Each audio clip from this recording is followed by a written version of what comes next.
Bien, vamos a saludar ya con nuestro segundo invitado. Para nosotros es un honor recibirlo, el abogado Pedro Moncada, docente universitario acá en Estudios. Él siempre viene a Estudios.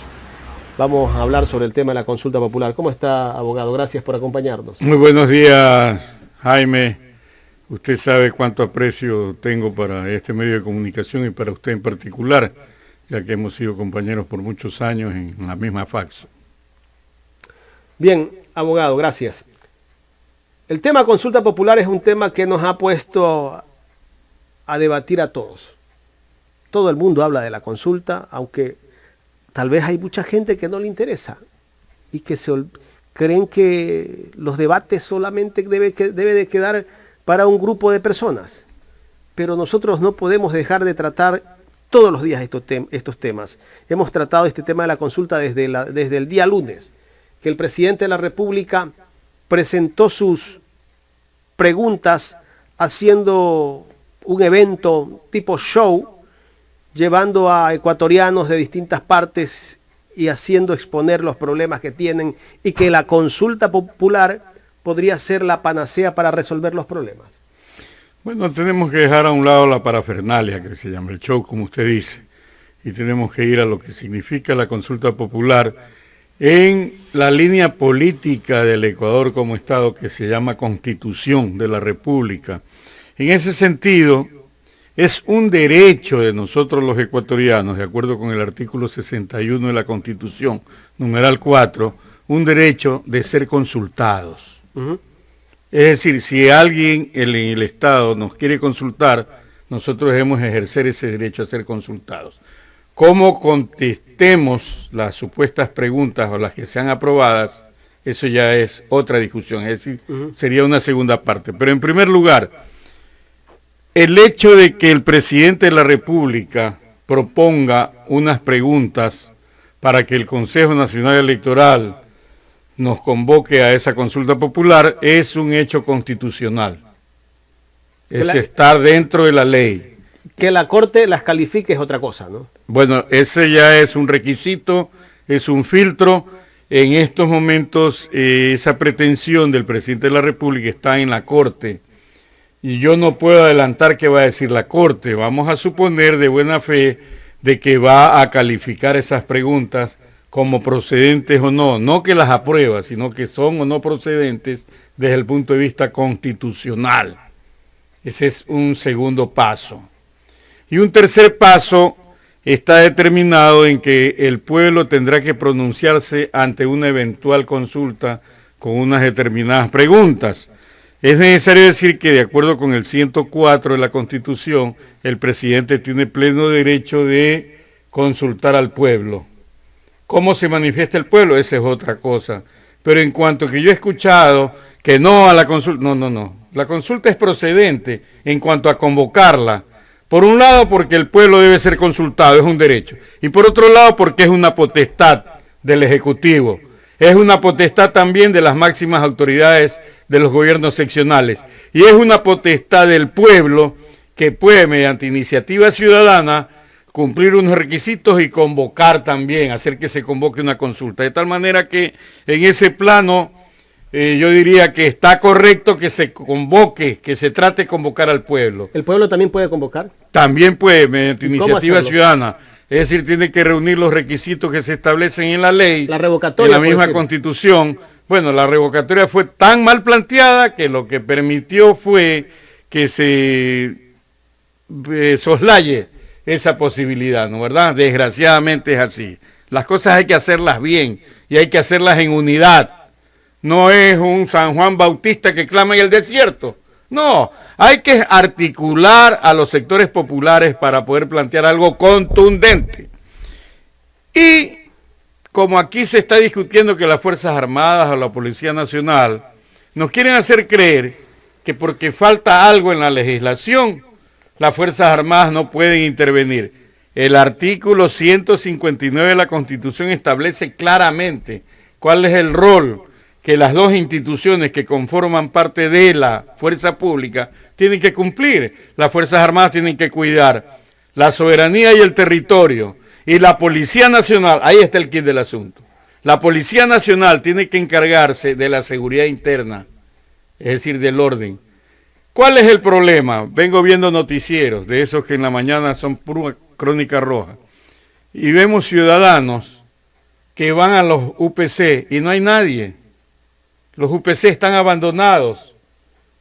¿Qué es lo que pasa? Pues entonces, ¿cómo se quiere realmente, sin demagogia? ¿Quién está fallando ahí? El Estado, pues. La institución no tiene los recursos. El Estado es el presidente. El Estado somos todos, pero gobierno. quien ejerce el gobierno, el ejecutivo, es el señor Lazo. Él es el jefe de Estado. Él es el monarca de este país, porque eso es lo que son. Sí, pero habría que ver, pues, si tiene eficiencia el gobierno para dirigir el Estado ecuatoriano en cuanto a la seguridad. ¿Cuál es el rol que la policía debe jugar y cuál es el rol que realmente juega?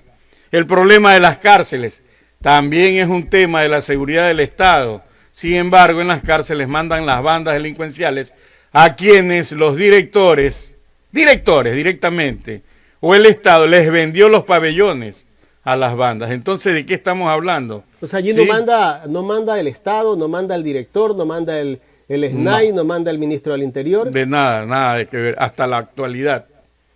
Mandan las bandas. ¿Y por qué mandan las bandas? Porque se les ha entregado el control de las cárceles a las bandas, en todas partes. ¿Sí? Entonces, ¿qué es lo que va a ocurrir?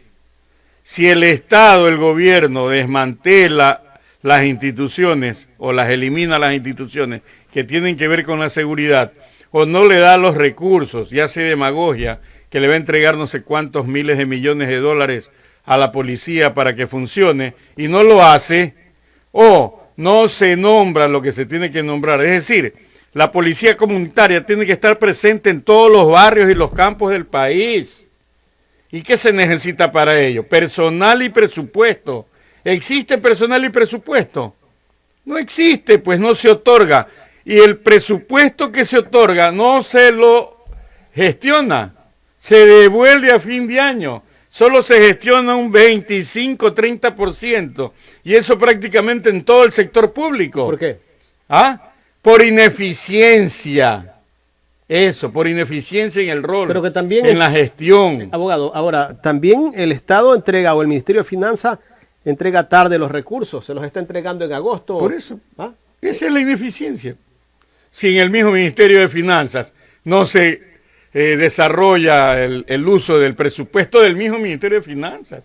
De mañana hablaba el señor Arosemena, nos presenta un panorama lindo, pero demagógico, no corresponde a la realidad. Entonces, son dos partes aquí, o tres, de la consulta popular, que es el tema que usted me convocó. Uno, ¿procede o no legalmente? Sí, procede.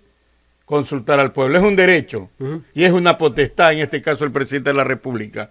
En eso yo no establezco ninguna conclusión. Dos, ¿debe pasar por el filtro de la Corte Constitucional? Sí, entonces estamos a la espera. Ojalá no ocurra como en el 18, en donde se iba, por parte de la Corte Constitucional, se iba a declarar inconstitucional las preguntas que hacía Moreno, y entonces el mismo presidente de la Corte Constitucional, de ese entonces creo que es el doctor Ruiz, fue a Carondelet a dar el chisme.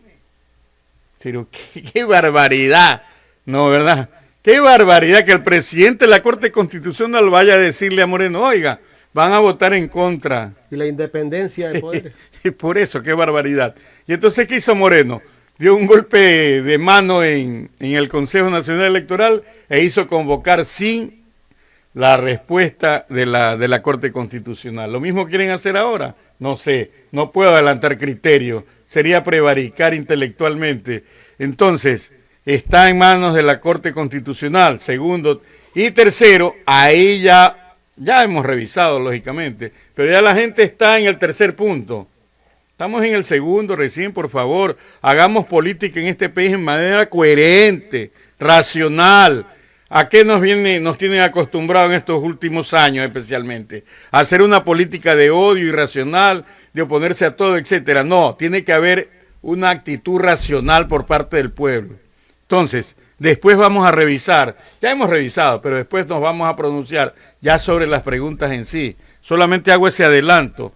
No es por el hecho de que no exista algún artículo dentro de la ley de la Constitución que existe la inseguridad. No, es porque la policía no puede o no quiere o no tiene los recursos para cumplir el rol que corresponde. Y usted señalaba algo, ya en el momento en que don Nasa desaparece a partir de que entró al Ministerio de Defensa y después aparece muerto, en el momento en que una abogada va supuestamente a sufrir feminicidio por parte del cónyuge, que es un policía activo, todavía está, que ha desaparecido, está prófugo, estamos presumiendo que él es el responsable de la desaparición, posible asesinato de su cónyuge. Entonces en ese momento uno dice, bueno, ¿qué es lo que ocurre? Si las instituciones que están encargadas de velar por la seguridad ciudadana a fuerza pública tienen esas podredumbres internas,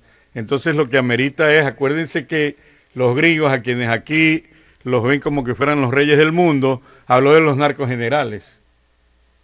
Entonces, ¿cuál es la depuración? ¿Cuál es la investigación que se ha realizado? ¿Cuáles son los resultados de esa investigación?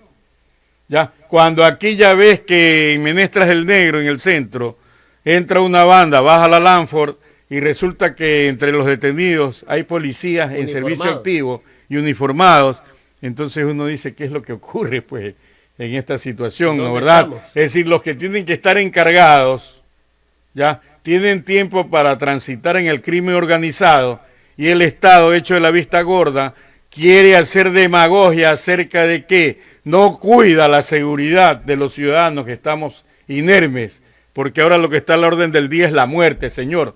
Sí, estamos inermes y entonces, ¿el Estado qué? ¿El gobierno qué? ¿Cuál es su rol? Es angustioso. Por eso mucha gente quiere irse, aparte de la crisis económica, por la crisis de seguridad al exterior, nuevamente la migración, como después del feriado bancario, allá en el año 2000. ¿Sí? Nuevamente, el Estado va a vivir de la remesa, pero son condiciones distintas a las que hay en el mundo actualmente, a propósito de la guerra entre Rusia y Ucrania. Yo diría entre Rusia y Estados Unidos. Yo diría entre Rusia y la Unión Europea, a través de la OTAN. Una OTAN que es gobernada por Estados Unidos. Entonces, les conviene para sus negocios y su geopolítica que haya ese foco purulento contra la paz, contra la vida, por la destrucción, por la migración de todo el mundo, por la destrucción de los estados, como destruyeron Libia, como destruyeron Siria, como destruyeron Irak. Es decir, la política internacional es una tanatopolítica, es decir, la política de la muerte. Cuando todos los estados podrían, y esto no es un problema utópico, todos los estados podrían, estableciendo en qué son complementarios, tener un orden mundial complementario, es decir, donde todos, lo que pretende hacer Colombia con Venezuela a partir de Petro, que tiene un mes en el gobierno y que ya le quieren hacer manifestaciones. Bueno, es un derecho manifestarse, pero yo no creo que alguien en un mes va a resolver lo que 200 años no pudieron resolver los que realmente tienen el poder real en Colombia, ¿no? ¿Verdad? Que son las oligarquías, ¿sí? Pero bueno, van a abrir la frontera, ahora en septiembre, va a haber intercambio comercial, industrial, migratorio, etcétera. Eso es positivo, tanto para Venezuela, más para Venezuela diría yo, y también para Colombia, que va a ser el más beneficiado, y para toda la región. ¿Qué es esto de tener sociedades separadas, con muros, sociedades en enfrentamiento, sociedades en violencia internacional? No, tiene que haber realmente procesos de integración que parten no de documentos que están bellos y están anotados ahí como letra muerta, sino que tiene que llevarse a cabo una política de estados y de sociedades complementarias para que haya un progreso generalizado en la región. Siguiendo con el tema de la consulta popular, la pregunta 2 que se plantea, dice, con respecto a la extradición de ecuatorianos, que está prohibida en todos los delitos, incluso aquellos relacionados al crimen organizado transnacional como el narcotráfico, tráfico de armas, trata de personas y tráfico de migrantes. Esta es una de las preguntas que también ha generado el debate. Muchos están aplaudiendo esta pregunta de que es importante que Ecuador tal vez extradite a sus a sus compatriotas para que vayan a cumplir la pena a otro país. Bueno, haciendo la reserva, ya que decía que la pelotita está en la Corte Constitucional, hay que ver qué opina de eso, cómo lo va a insertar sin violar también la Constitución. Pero yo diría que si nos vamos ya a la pregunta en sí, o sea, el Estado estaría reconociendo que en realidad es incapaz, es impotente para resolver ese tipo de temas en el mismo país, ¿sí? Imagínese usted todo lo que significó en Colombia en la época del cartel de Cali y de Medellín, el tema de los extraditables. Ya estaríamos llevando un caldo de cultivo a una violencia desenfrenada en el Ecuador. Y no es un problema de miedo, es un problema de que el Estado debe tener la capacidad de juzgar, de poder juzgar. Primero, de poder controlar todo el crimen organizado. Sí, lo debe hacer. Es problema de que tenga una policía eficiente, bien dotada con recursos. Y segundo, aquí pues, ecuatorianos que cometemos posiblemente un delito en el Ecuador, debemos ser juzgados en el Ecuador, no extraditados al exterior. Y la ley dice, y si cometes un delito en el exterior y eres apresado en el Ecuador, se juzga de acuerdo con las normas ecuatorianas. Entonces, no sé qué dirá la Corte sobre esto. Y si lo dice, hay que analizar pues a fondo esto. No se trata tampoco de pronunciarse sí o no, nada más. Yo en lo personal creo que la consulta más que jurídica, más que temas jurídicos como esto, es un tema político. ¿Qué busca el gobierno? Voy a ponerme en los zapatos del gobierno. ¿Qué busca? Un voto positivo que lo interpretaría como una aceptación a su gestión de gobierno, que en realidad ha sido desastrosa. Desastrosa. Busca recuperar su imagen. Y por lo tanto, no sé si lo logre, y por lo tanto el pueblo debe actuar plebiscitariamente, rechazando esa política desastrosa. ¿Ya? En ese sentido, políticamente, no a la consulta procede, no a las preguntas, no como respuesta, un no político al gobierno, al que pregunta, no estamos de acuerdo con tu gestión política. Ese es el argumento político, la postura política. La postura jurídica es discutible, pero la postura jurídica la va a establecer la Corte Constitucional. Correcto, vamos a darle paso a nuestro compañero Luis Villasís, que también tiene inquietudes. Luis. ¿Qué tal? Muy buen día, abogado. Gusto saludarlo. Abogado, le consulto lo siguiente. ¿Qué escenario, desde su punto de vista, busca el gobierno nacional y sus operadores políticos para esta consulta popular? ¿Aplicarla antes de las elecciones seccionales, durante las elecciones seccionales, es decir, el mismo día, o después? ¿Cuál es el escenario más favorable, el que ellos creen que les podría favorecer para aplicar la consulta?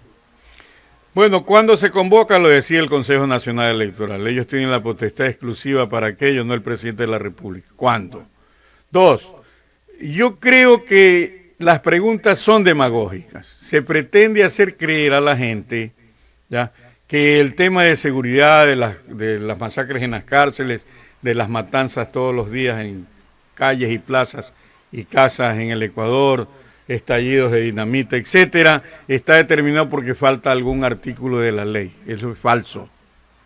Todos los instrumentos jurídicos tiene el Estado para poder actuar y hacer una gestión que debería ser exitosa si se aplica la existencia de instituciones como el Ministerio de Justicia, que fue desaparecido, como la Secretaría de Derechos Humanos, que fue desaparecida, como todo el personal de psicólogos, trabajadores sociales, los talleres en las cárceles, etcétera, la educación, que fueron desaparecidos.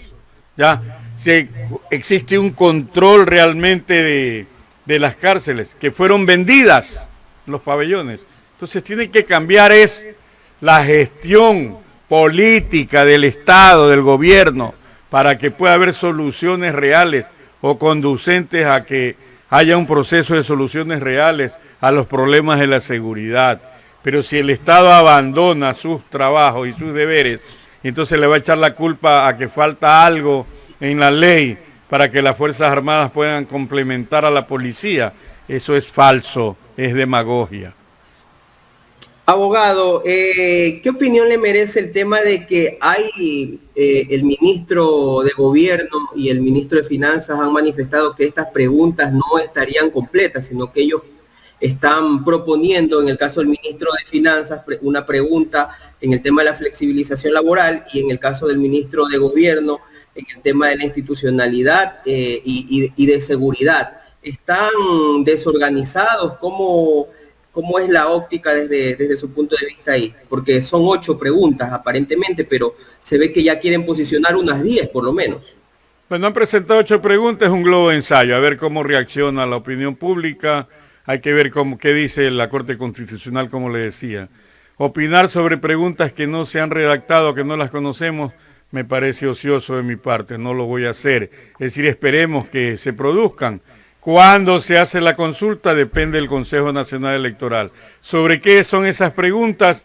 Depende de si son constitucionales y producentes de la Corte Constitucional. ¿Qué se responde a esas preguntas? Depende del pueblo. El pueblo tiene que demostrar que no se puede dejar llevar de la mano de la demagogia. Tiene que demostrar que es un cuerpo colectivo que efectivamente está consciente de cómo lo están gobernando o desgobernando. Eso es lo que le puedo contestar. Abogado, sin embargo, la ciudadanía hay preguntas que sí le parecen interesantes. ¿Cómo evitar que las organizaciones, por ejemplo, de las que usted participa, otras organizaciones sociales, que desde este momento, aún sin el pronunciamiento de la Corte Constitucional, que puede que apruebe o no apruebe estas preguntas, se están pronunciando por el no en todas las preguntas, no quedar debilitados en esta narrativa que se está posicionando desde los medios de comunicación tradicionales, de que se está rechazando todo y que prácticamente hay preguntas que sí son buenas por las que la ciudadanía sí debería votar por el sí? ¿No? Obviamente es escenarios que se están construyendo porque ni siquiera está aprobado por la Corte Constitucional, pero ya hay todo un debate en torno a la consulta, doctor. El debate es lógico. El debate es positivo en todo caso para que la gente discuta de política. A mí me parece muy bien que se debata. La responsabilidad de cada quien, ya sea individual o colectiva, de sus pronunciamientos. Cada quien tiene que dar cuentas de por qué se pronuncia de la manera que lo hace.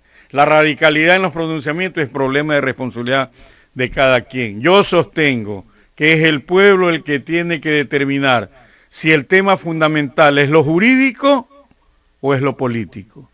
Yo sostengo que es lo político, lo que busca el gobierno, legitimarse, es decir, me apoya el pueblo, porque ha hecho sí a tal pregunta, me apoya el pueblo en mi gestión. Y yo digo, políticamente, una vez que se apruebe 1000 preguntas, las que sean, decirle no a la gestión del gobierno, ¿ya? Pero por el momento, reservémonos a que la Corte Constitucional establezca si por lo menos esas preguntas, que yo las he leído y creo que son demagogia, si son o no constitucionales, es decir, están dentro del marco constitucional, solo la Corte. Yo no le puedo decir a la Corte no están, no, porque ellos son las autoridades constitucionales de este país. Resuelvan primero eso y ahí seguimos discutiendo.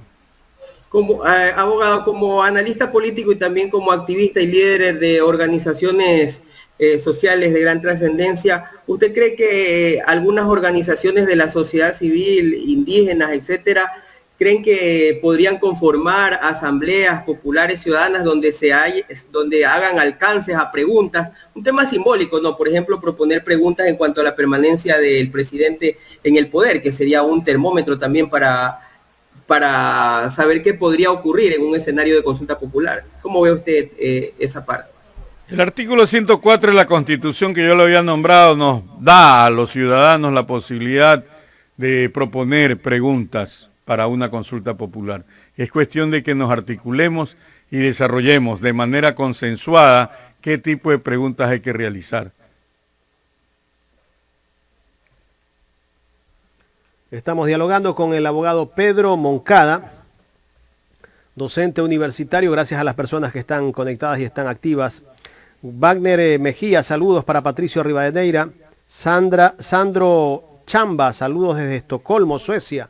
Un abrazo para todos nuestros hermanos migrantes que están conectados a esta hora de la mañana acá de Ecuador y la tarde en Europa.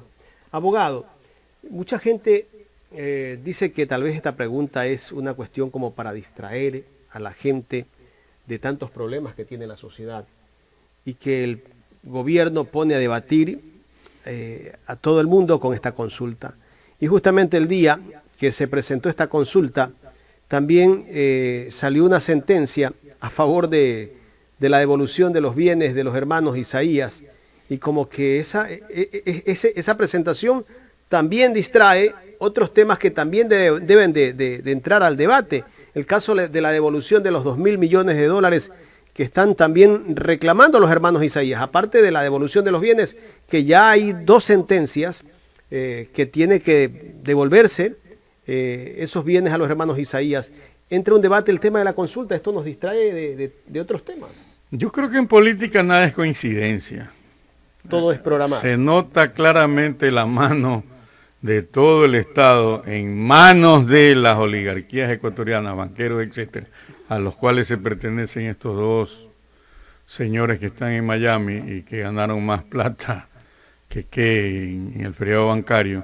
Sí, se nota que no es coincidencia. Yo en esto preferiría cederle el paso al doctor Falconi. Yo le ruego lo invite. Lo tuvimos antes, de ayer estuvo sí, aquí. Sí, es sobre ese tema. Él es experto Carlos en el Bravo tema. también estuvo como invitado. Correcto, sí. Ellos son autoridades en el tema. Yo como ciudadano le puedo decir que me parece una desfachatez, ¿sí?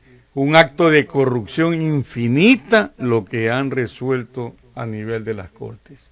Y más aún, escuchaba al señor Bravo que dice que en la sentencia como que lo hubieran redactado no los jueces, sino el abogado, como insinuaba, parece que así es. Incluso cogen una opinión de alguien que es autoridad dentro del Consejo Nacional de la Judicatura. La señora María Josefa Coronel. Lo que me parece a mí, ella debería salir por los fueros de la ética. Sí, yo no la estoy juzgando, pero debe salir por los fueros de la ética, ya, para que aclare cuál es su punto de vista realmente, pues, frente a esto. Ella representa ahora es al Estado, ya. ¿O a y quién el representa Estado, en este momento? ahora el Estado, bueno, pero si representa a los banqueros, a los intereses de los banqueros, renuncie, pues, y vaya, pídale trabajo al abogado, al bufé donde están trabajando para este desaguisado contra el país, porque aquí es contra la sociedad, contra el pobre, contra la gente. Entonces, eso que hablen los expertos que conocen sobre el juicio. Yo no lo he leído. No, el tema del juicio no, simplemente un criterio sobre lo que está pasando. Mi criterio es que es una barbaridad. Y hay otra cosa, doctor. El abogado del presidente de la República también es abogado del caso de Isaías, pues el señor Ricardo Novoa Bejarano. Eso se llama prevaricato. Eso es un delito. ¿Puede la señora fiscal iniciar ahí un procedimiento, por lo menos indagación previa? Es una pregunta nada más. ¿Cómo componer este país, doctor? Hay que hacer una revolución social, comunitaria, popular. Eso es lo que hay que hacer. Una democracia distinta, una democracia participativa, casi que directa. No digamos como en Atenas, en donde los esclavos no eran parte de la discusión ni de la decisión. Pero yo creo que la multitud va demostrando en el mundo que sí realmente puede tomarse el poder. Lo que fue la Comuna de París en 1871, cómo acabó en masacre, porque aquellos que tienen los privilegios luchan en una forma despiadada, con odio y con sangre, por mantener sus intereses incólumes. Y eso es a nivel mundial. Entonces, la respuesta viene de los pueblos, de las comunidades, de la multitud. Están probados. De los chalecos amarillos, de la gente que en Brasil en el 14 se opuso no solamente a los 10 centavos del transporte público como elevación, sino que realmente demostró que era multitud mandante en los hechos. Desgraciadamente, la mayoría escogió a Bolsonaro en base también pues a esta persecución judicial que le hacen a los líderes, no como a Lula. Entonces ahí está planteada la cosa. En fin de cuentas, hay que cambiarle la naturaleza y la esencia a nuestro sistema democrático. Actualmente dice que es representativo, pero en realidad solo representan a unas élites oligárquicas. Le voy a preguntar, creo, dos cosas más, doctor. Espero que me pueda atender. Sé que está con afán, tiene que irse. Ver la posición de un partido de izquierda dentro de la Asamblea, en un juicio político al Consejo de la Judicatura, que supuestamente no hay pruebas, pero sabemos que los que están allí dentro de ese Consejo de la Judicatura, pues hay muchas pruebas de lo que ha pasado dentro de esta administración. Hay audios filtrados, ahí está la sentencia justamente de la Corte Constitucional, que dicen que fueron mal evaluados los jueces en el 2019, si no me equivoco. Hay tantas pruebas que creo yo, desde mi punto de vista, debieron censurar a todos esos miembros que están en este momento. Pero un partido de izquierda como Pachacutic ha tomado una posición casi que a ultranza de defender la posición del gobierno actual. Pero desde hace rato, pues. Es decir, ellos apoyaron al actual presidente de la República en el proceso electoral. No tuvieron la capacidad de... Ahora está denunciando Luis Almeida que hubo fraude en la primera vuelta en contra de Pérez. Y yo no sé, después como que aceptó de buena gana en el fondo el señor Pérez. Pérez que decía que era preferible votar por un banquero, es decir, y hace 8 años. Entonces, el líder electoral de Pachacuti está íntimamente ligado a la gestión gubernamental y los diputados en su gran mayoría, ¿sí? Y son gobernistas. La señora Yori, ¿qué era? Gobernista. Entonces, hay gobiernistas de todo punto de vista, como haya votado en la revocatoria del mandato. Y ver a esos asambleístas que fueron acusados de ladrones, volver a votar por... Perdonados, bueno, eso lo que le demuestra a usted es que existe, pues, una cuestión impresentable desde el punto de vista de la ética política, ¿ya? Pero el pueblo debe tomar buena cuenta de aquello. Desgraciadamente el pueblo está en el día a día en una crisis económica terrible donde tiene que parar la olla todos los días y esto a veces lo obnubila de pensar políticamente. Pero va a llegar un momento en que sí lo tenga que hacer y pronunciarse en los hechos. Pero el pueblo está callado, está como escopolaminado. Yo no diría eso del todo. O sea, pues aquí hubo un levantamiento en junio de este año, que fue un poco la continuación de octubre del 19. Y allí participaron sectores populares, no solamente indígenas. Entonces esperemos a ver qué pasa. Estamos esperando también los resultados de las mesas de diálogo. Yo creo que ahí se ha perdido hasta cierto punto la oportunidad de que esas mesas de diálogo se conviertan en articuladoras de un gran movimiento a nivel nacional. No solamente el movimiento indígena, sino de todo el país. ¿Qué debe hacer Leonidas Issa, presidente de la CONAIE, con respecto a su futuro político, si él quiere participar tal vez en un futuro como candidato a la presidencia o ser candidato a asambleísta nacional? ¿Qué debe hacer? ¿Seguir en la misma línea que está Pachacutic o tal vez crear un movimiento? Yo no me gusta decirle a nadie lo que tiene que hacer. Yo creo que cada quien es responsable de lo que debe hacer y lo decide. Él verá, pues, si efectivamente Pachacuti como partido y como aparato político responde realmente, pues, a los intereses de la CONAIE, del movimiento indígena, a las propuestas de cambio comunitario que él pregona y dice, que yo se las creo. Sí, pero él es el que tiene que decidir, pues, si realmente tienen la capacidad de depurar Pachacuti y tenerlo como el brazo electoral del movimiento indígena y popular, o en realidad, pues, toman otra decisión al respecto de una candidatura. Pero ellos son los que tienen que resolver. Yo en eso respeto mucho. Abogado, quiero agradecerle por haber aceptado venir acá a este espacio. Muchísimas gracias a ustedes. Y trato de pensar en voz alta y por eso digo lo que pienso. Gracias al abogado Pedro Moncada Aguac. Él es docente universitario, hemos hablado de temas de consulta popular y otros temas más de coyuntura política.